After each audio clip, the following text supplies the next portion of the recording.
hapana leta mchanganyiko. Sawa? Sawa.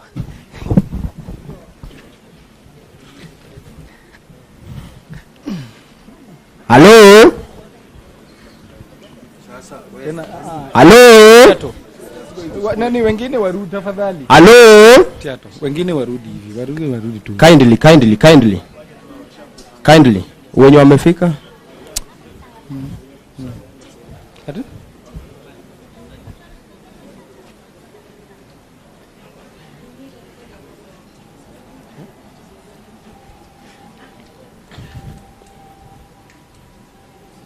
Hello?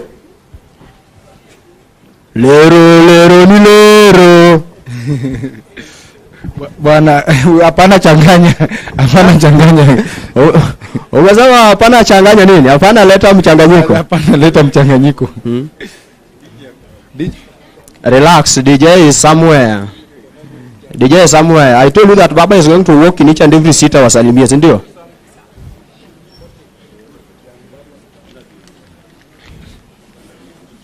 Comrades power. Mnapiga power na macho zenu. Comrades power. Baba power.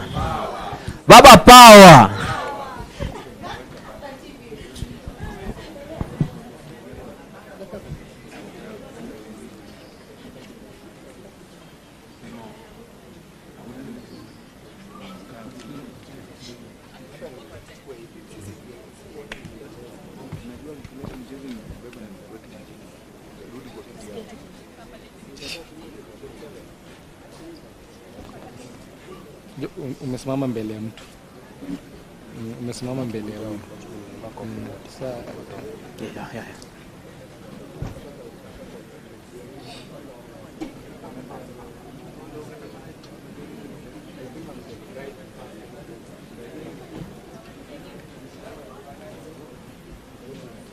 Analeta mchanganyiko. Hello DJ.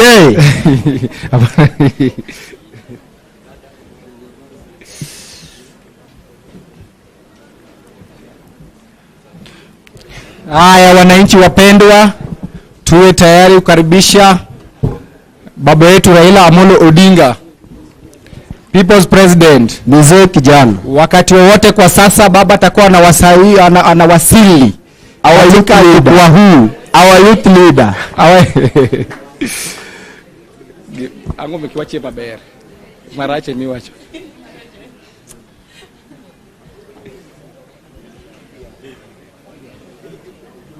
Ikete ba. Unokete mado gino wale kudile.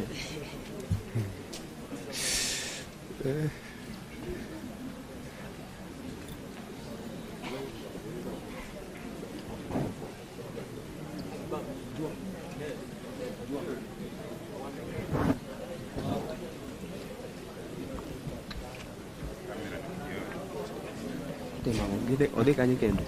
Duneno wasego kode mpaka yukucha bwatie kora na wacho no dwa dhi kamoro rengo kamoro. Kora na wino biro. Kan na mapingo kode kamoro. Akan podo maybe wacho menda. Bonya gole ngora rie. Ya igeni na dwa nangise to. Ngeni madong kode kanyo kendo. Kata na jogo ne unge. Ado nangise baba. Ngeni jo moko nyaka Mombasa. Adwa nangise. Jomoko kuja Mombasa Nairobi just to attend this meeting. Jomoko wagolo Turkana.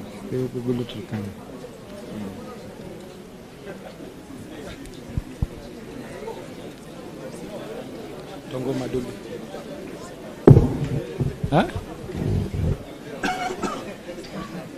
Ni jogo yani jogo mmetaka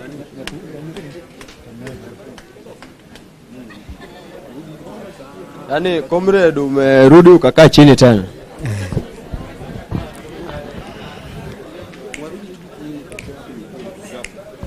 Don't worry about anything.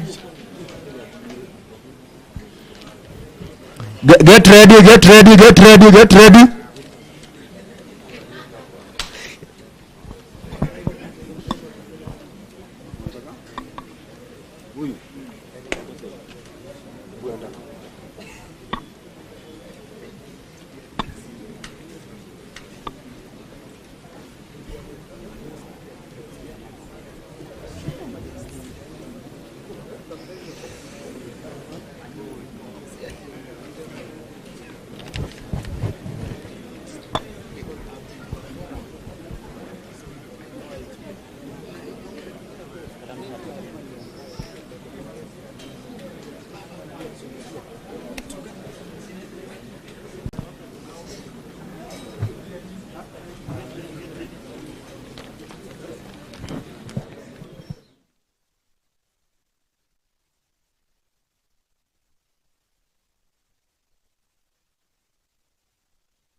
ni lero. Lero ni lero. Kila mtu atoe kofia tafadhali.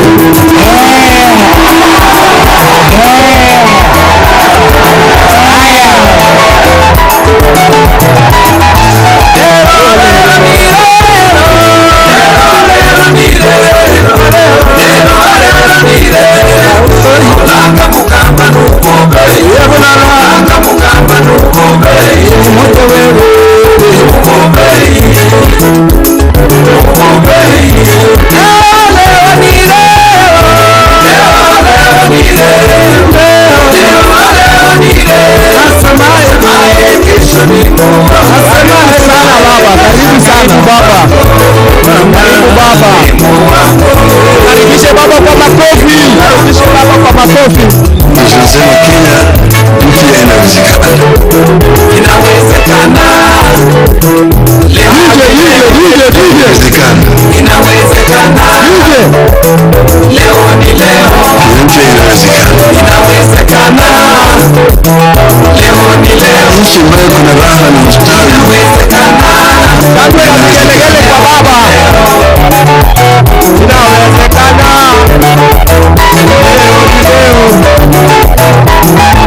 Shangwe na vigelegele kwa baba. Hicho ongeza kitu. Lero ni lero.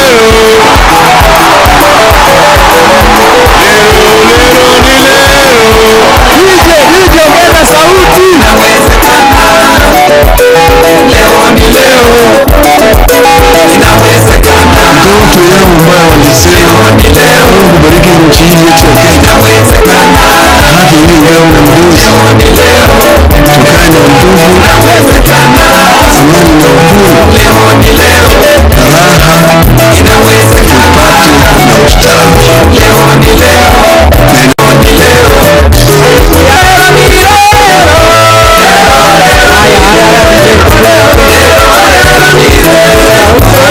Baba.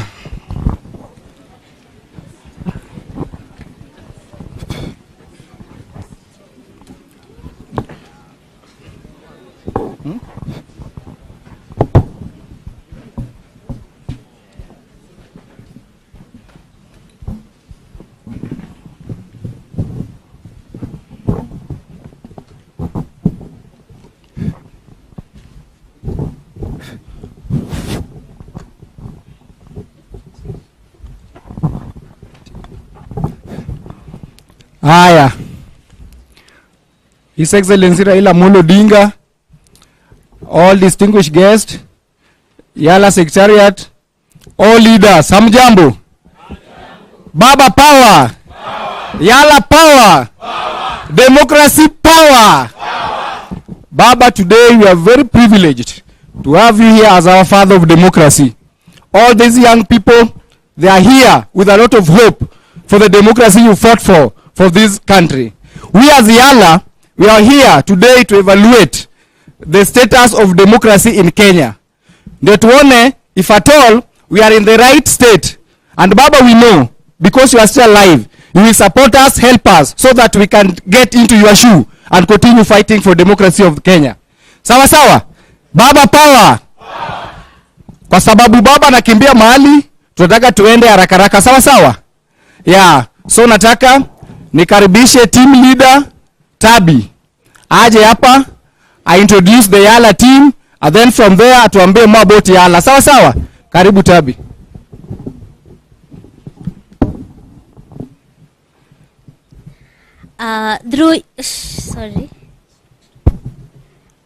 Your Excellency Baba Raila Odinga, Senator Mazayo, all youthful leaders in here, I greet you all. Good morning. So my name is Rachel Tabitha, a national youth leader and executive director for Yala. I'll read you briefly through the background of Yala, all right? I know you know what Yala is all about, but I'd like to bring all of us on the same page. So Young African Leaders Organization was founded in the year 2020 by one vibrant national youth leader, Ms. Rachel Tabitha, with an aim of educating young people on the significance of actively participating in leadership roles and aspiring to become leaders in various sectors of society. The organization is focused on empowering younger generation to embrace leadership positions and make a positive impact on the African communities and the continent as a whole.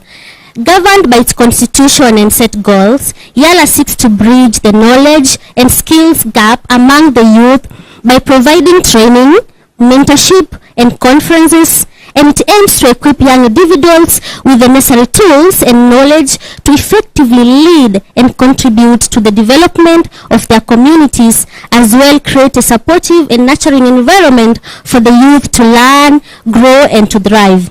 YALA operates with a national secretariat, a national board of youthful members, and the 47 county coordinators, and so far we have 5 country coordinators from Congo, Nigeria, South Sudan, Tanzania, Uganda, with an aim of reaching more African countries to promote Pan-Africanism and ensure Africa takes a global stage on matters developments, good governance, economy, democracy, and youth leadership. In conclusion, a few weeks ago, YALA sought audience with His Excellency Engineer Dr. Raila Odinga through Mr. Edward Keta Onyango to have a detailed conversation of Kenya's democracy, which is currently at risk. We recognize Baba as the father of democracy in Kenya. By one, briefly, advocated for the introduction of multi-party democracy in Kenya. 2, he formed strategic...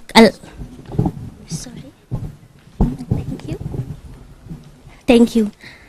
So, why we recognize Baba as the father of democracy? Number 1, he advocated for the introduction of multi-party democracy in Kenya. Number 2, he formed strategic alliances and political coalitions to challenge the ruling regime then.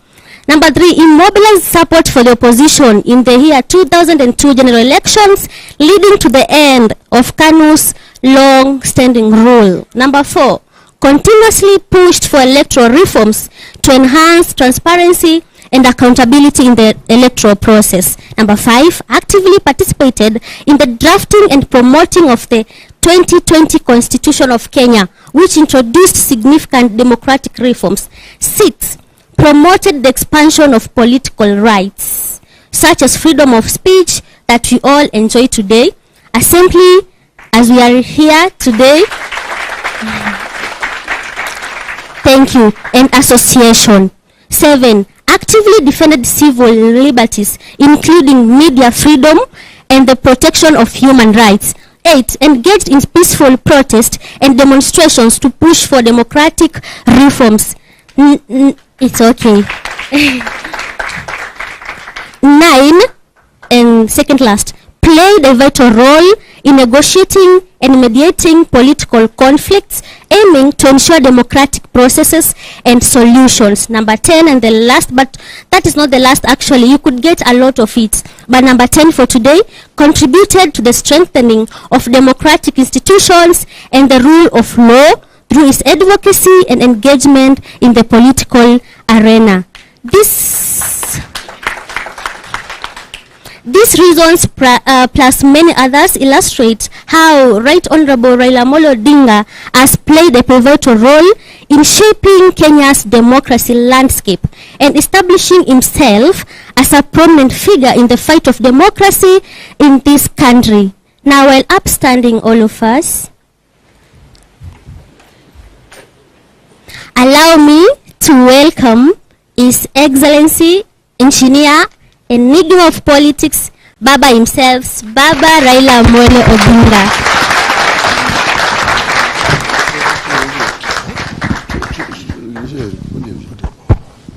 Hello. Vijana hoi. Vijana hoi. Welcome. You may be seated. Now, this Tabitha here is like my granddaughter and daughter at the same time.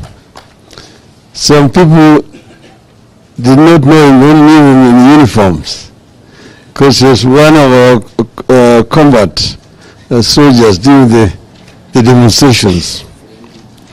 See, this is MDD, and she actually excelled herself.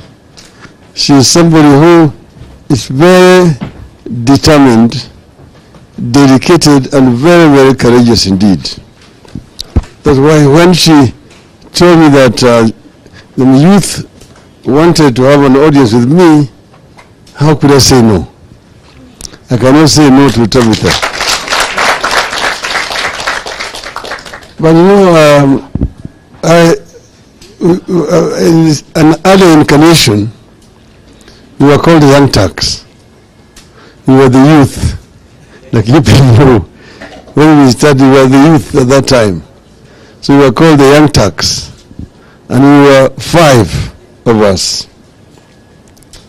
Paul Miti, James Orengo, Papa Nyang'nyong, and Joager, and yours truly. Today we are now old Turks. Today we are old Turks. So life is like a stream.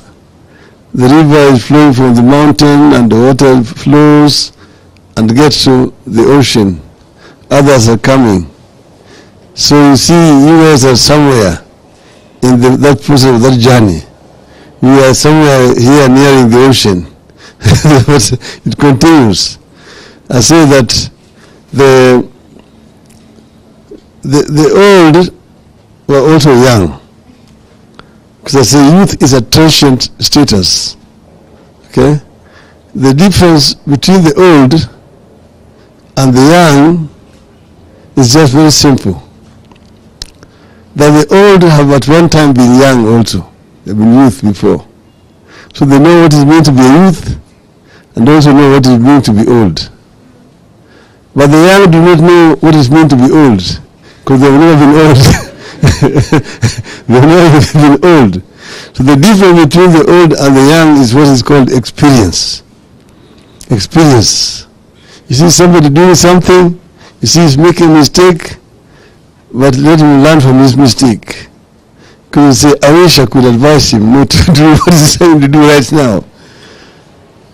But that is how the way of nature.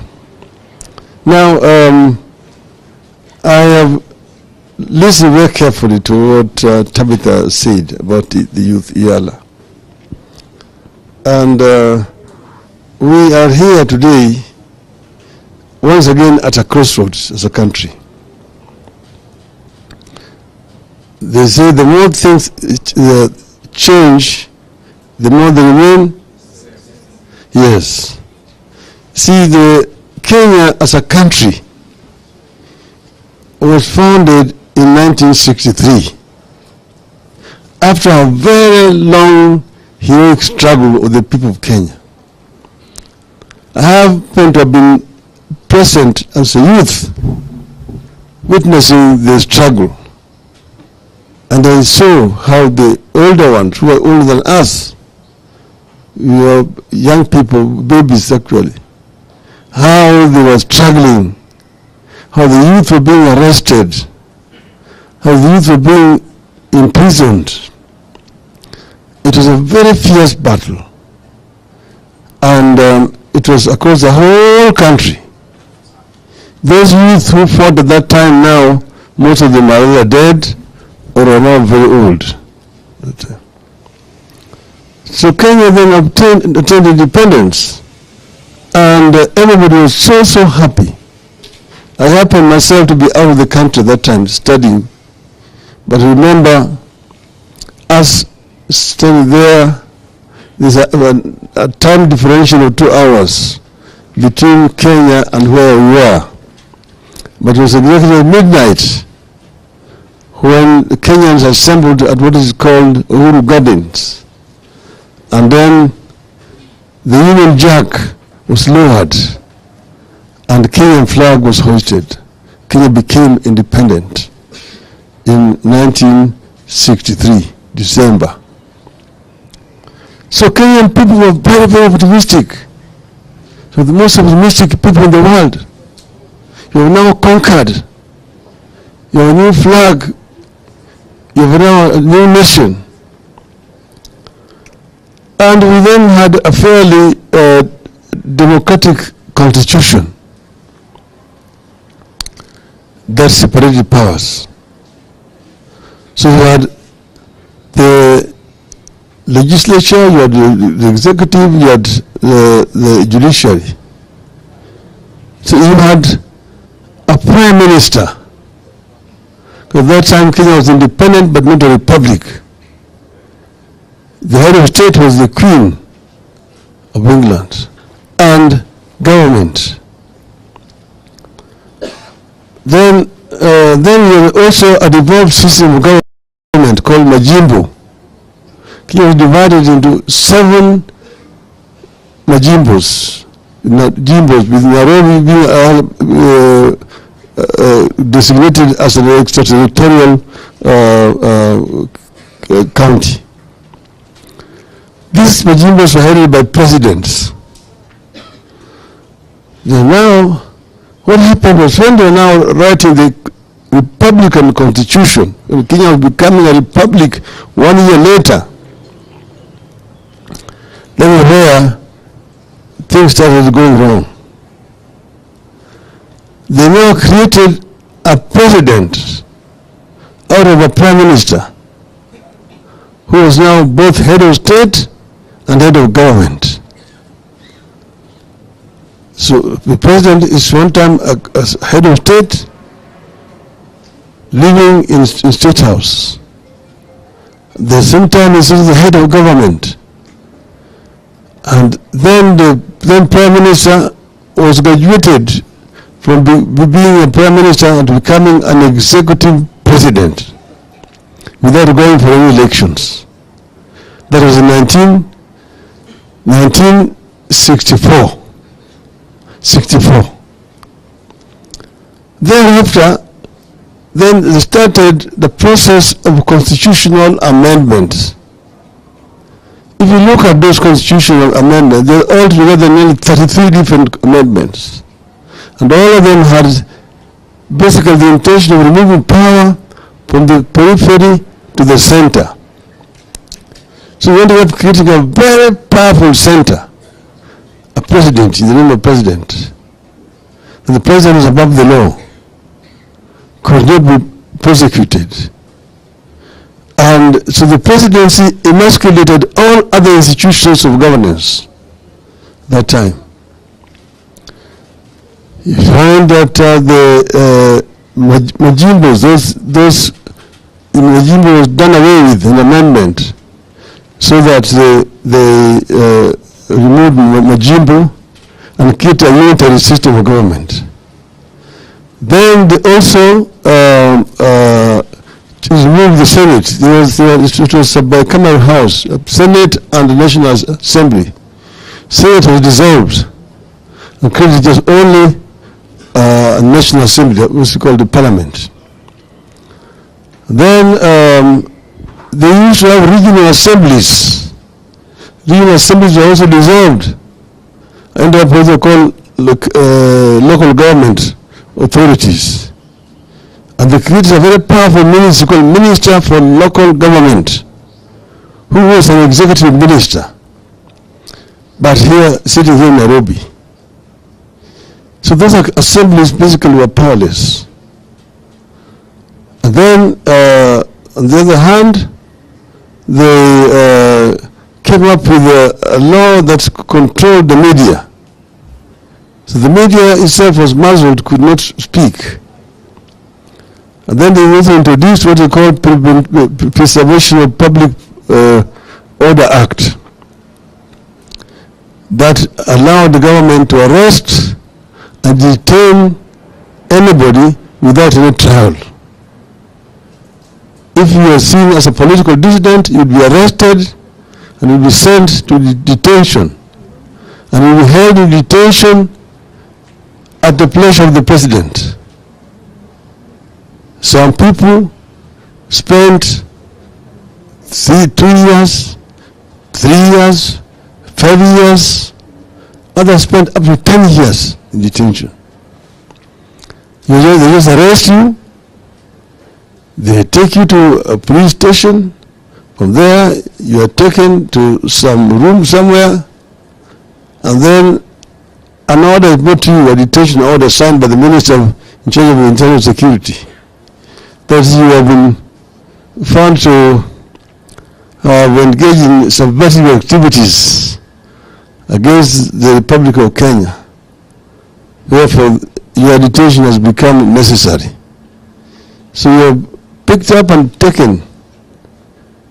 They will take you to different places.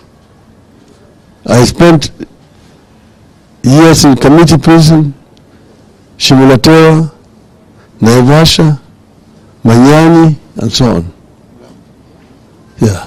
So this is what was happening. And that went on for a long time. Until then they again came up, the Kenya was a multi-party system at independence. In 1969, they banned the only opposition party. Remained as a single party de jure up to 1981. 1981, when we wanted to form a political party, they moved to Parliament and brought an amendment to the Constitution, the infamous Section 2A, which made the country a de jure single party dictatorship. That's where now the Mama and Baba started. So Mama and Baba means Kenya was the only political party. You could not join any other party, and if you want to be allowed to run for any position, you have to get clearance from the Kanu officials. If you're not cleared, you're not allowed to run. So that is where Mama na Baba came from. Mtukufu Rais. So people now start praising the president. You go to a rally here, Mtukufu Rais, Mtukufu Rais, juu zaidi. That was the end of the day. Until now we decided to move again to form a pressure group called Ford. And we said we were going to, before we formed Ford, we had said that we were going